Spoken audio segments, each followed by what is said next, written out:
everybody, and welcome to another lesson of Freaking Awesome Italian. So, what have we been doing so far? Basically, what we've been doing is I've been giving you a different little building block every lesson that you can use to make more and more and more complex sentences, right? So we started out with, the verb to be, so you can say, I am a student, the dog is yellow, that kind of thing, right? Then we learned ARE verbs, which is the most common type of verb, and we learned a past tense to go with it, right? So we're just building upon our previous knowledge so we can make more and more complete and complex sentences. And this is the next step. This is something, what we're going to learn today is something that some people think is one of the more challenging aspects of Italian. Not necessarily because it's really hard to do, but just because there's a lot to remember. So we're going to ease into it with just a part one of this, right? We're just going to ease into it, and you'll see it's not that bad. And once you have this down, this will open up a big door, and you'll be able to make more complex sentences using prepositions, throwing the prepositions into your sentences. So if you don't remember what a preposition is, if you don't remember Schoolhouse Rock, if you don't remember your grammar lesson from elementary school, don't worry, we'll do a quick refresher. So what are prepositions again? Prepositions are to, for, from, by, with, in. There are more than those, right? But those are the most common ones. Those are the basic prepositions in English. So their function in the sentence, as you can see, I live in a house. You go to the store. He comes from Norway. Right? That's their function in the sentence. That's what a preposition is. We've learned a couple of them in Italian, but we haven't really gotten into them yet. In this lesson, we're going to do that. But before we jump into the prepositions, we also have to remember what articles are.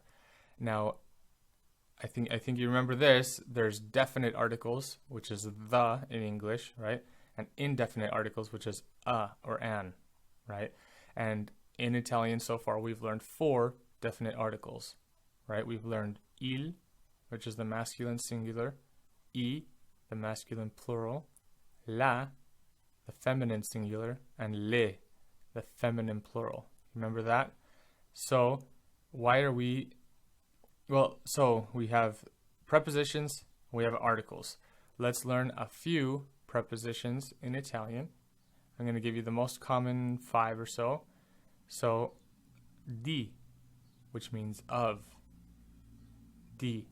So, for example, la casa di Marco, Marco's house, or literally it's the house of Marco, but that's how you say Marco's house, right? La casa di Marco. So di is of. Next we have in. That should be easy. It's spelled the same as English. It's pronounced almost the same. We say in, and they say in, right? So it's just an I instead of an I, but that one's easy to remember. So, Palermo è in Sicilia. Palermo is in Sicily, right? It's the biggest city on Sicily. It's a beautiful city. A, depending on the context, can be at or to. So, for example, abito a Roma. I live in Rome, or at Rome, right? Abito a Roma e vado a Napoli. And I'm going to Naples, right? So the first one is static. You're just in a place, so by the context you realize that means you're at the place. The second one's a movement. It's you're going, so the context is clear that you're going to somewhere, right? And those are both with a. The pronunciation of that, remember that we don't really have that a in English, at least not in American English. We have a, which is more open, like at, right? And we have a, which is more towards the o, right? But we don't have a. So you'll have to practice that sound. A. Abito a Roma.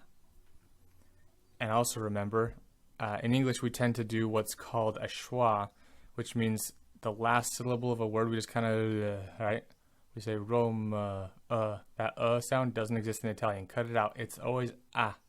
Roma, Roma, Roma, not Roma, right? All right, next preposition is da. Da means from. So, viene da Milano. He or she comes from Milan, right?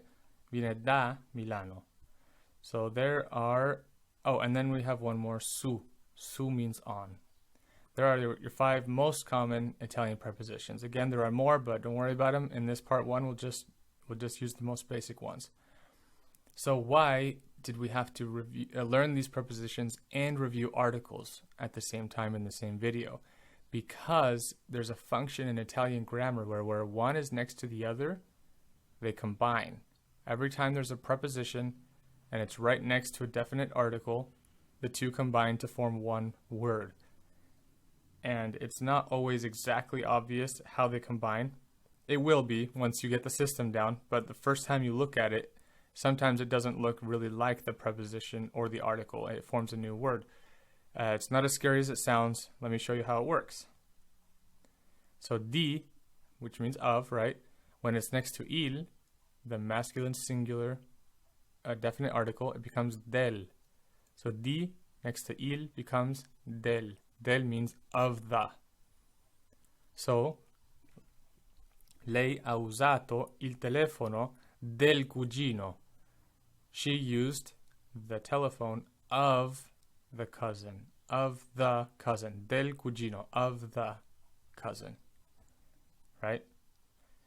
When di is next to la, it becomes della. Della. Remember that double L. Il capitano della nave beve molto. The captain of the ship drinks a lot. And I don't expect you guys to understand everything in these sample sentences. I don't really even expect these sample sentences to make much sense. Their purpose is to show you the function of that preposition and article. And to be honest, coming up with a ton of sample sentences on the spot is harder than you think. So don't worry about the meaning of these sentences. Just look at the function of what we're learning here today. Il capitano della nave beve molto.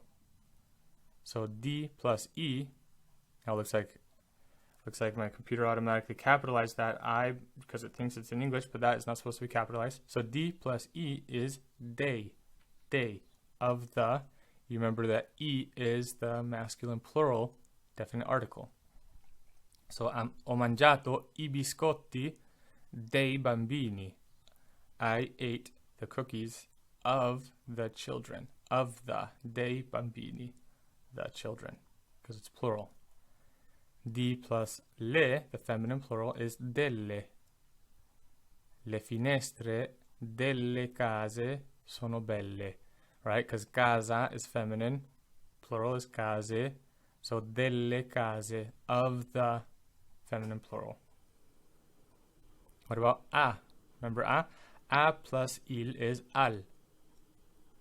Domani vado al mare. Tomorrow I'm going to the sea, to the beach. Al, to the. A plus la is alla. Abbiamo mandato una lettera alla zia. A plus I, ai. È importante fare onore ai genitori. So it's important to show respect to the parents. Ai, to the. And a plus le is alle. I bambini lanciano le briciole alle anatre. So to the ducks. The children throw crumbs at the ducks.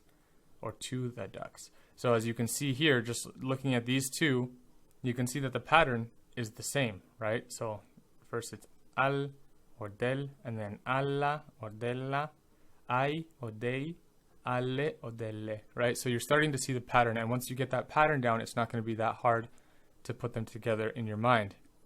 It's just the first time you see that del, it might be a little bit weird because the I turned into an E, right? So from D, it became del. That might be a little bit weird, but once you get that down, it follows that pattern pretty much always. So, for example, let's look at another one. In plus il. This one's a little bit weird because it becomes nel, right? That's not intuitive. When you see nel, you don't think of in immediately. But now that you know that, I bet you can guess what the next one is, right? So first let's do this. Ci sono fiori nel giardino. There are flowers in the garden. So now that you know that in and il becomes nel, I bet you can guess what in plus la becomes. In plus la is nella, right? It follows that same pattern. You just have to know how it changes. Ho messo il vino nella cantina di Giulia. I put the wine in the basement of Giulia, or in Giulia's basement, right? In plus I, nei. See, follows the same pattern. Ho trovato l'informazione nei libri. I found the information in the books. In plus le, nelle. La frutta è nelle scatole. The fruit is in the boxes. Feminine plural. See, so it follows the same patterns, just like su. Su plus il is sul. That one's easier because it doesn't change that much, right? Just sul. Metti il cibo sul tavolo. Put the food on the table. Su plus la equals sulla. Sulla. Ha tanti tatuaggi sulla pelle. He has a lot of tattoos on the skin, which in context means on his skin, obviously, right?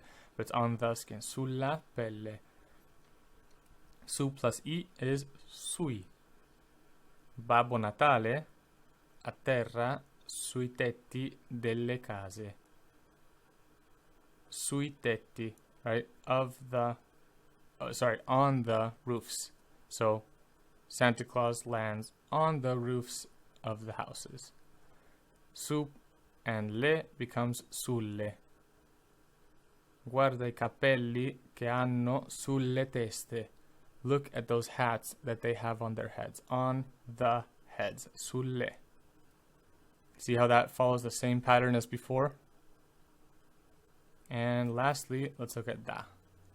And this one is the easiest one of all because it doesn't change at all. Look at that. Da plus il is dal. Il mio vicino viene dal Portogallo. My neighbor comes from Portugal, or from the Portugal, right? Dal. So I bet you can guess da plus la follows the pattern, dalla. Hanno una bottiglia di vino dalla Francia. From France. They have a bottle of wine from France. Da plus I is dai. Il buddismo viene dai paesi asiatici. Buddhism comes from the Asian countries. Dai. Da plus le is dalle. La luce ci arriva dalle stelle. The light comes to us from the stars. See? So once you have that pattern down, it's not that hard, not that complicated. There's just a little bit of things to remember, but once you get it down, now you can start using these to make more complex sentences. Like we've seen all of these sample sentences.